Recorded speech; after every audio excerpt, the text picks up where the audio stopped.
Moin Levelü. Hier sind Anni. Und Insina. Ja.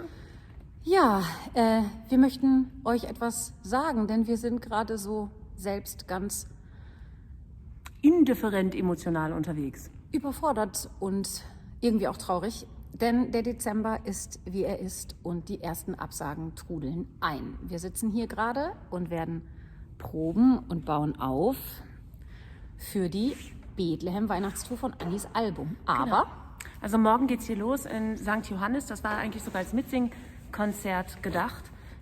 Jetzt ist es ein Vorsingkonzert und es ist auch schön. Wir wissen nicht, wie viele Menschen kommen, aber wir sind etwas durcheinander, weil eigentlich ist es gerade so, dass wir am liebsten alles absagen würden, also eigenmächtig. Was aber nicht möglich ist.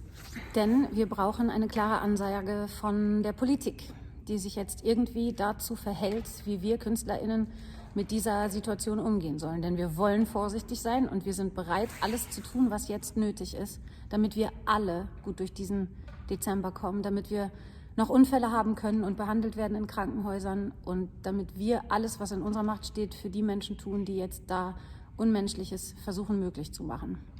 Nur ist es leider so, wenn wir das jetzt einfach selber in die Hand, man könnte jetzt auch einfach sagen, dann macht es doch einfach, dann sagt doch einfach ab. Geht aber nicht, denn solange keine Anweisung sozusagen von oben kommt, fließen natürlich auch keine Gelder. Und wir haben natürlich auch andere Firmen beauftragt für diese Konzerte. Das heißt, dann müssten wir etwas absagen, bekommen dafür kein Geld und müssten aber dann noch weitere Gewerke bezahlen.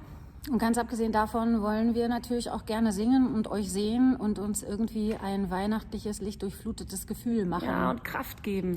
Und das ist alles gerade kompliziert. Wir wollen euch das nur so mitteilen, was immer passiert. Wir denken an euch, wir singen weiter. Richtig, und sollten die Konzerte weiterhin stattfinden, dann freuen wir uns, wenn ihr kommt. Und dann werden wir das versuchen, in größtmöglicher Sicherheit durchzuziehen, damit wir uns alle sicher fühlen. Es ist auf jeden Fall alles 2G. Und Ja. wenn ihr euch vorher testen lasst, wir werden es tun. Wir werden also freiwillig aus jeder Veranstaltung eine 2G-Plus-Sache machen. Auf der Zumindest Bühne auf der zumindest. Bühne, Ja. genau. Also, wir freuen uns auf euch. Passt auf jeden Fall weiter auf euch auf und entscheidet. Die anderen auch. Genau, und entscheidet so, wie es irgendwie geht. Ein klares Shoutout an die Politik. Tut irgendwas. Es ist an euch. Bis dann.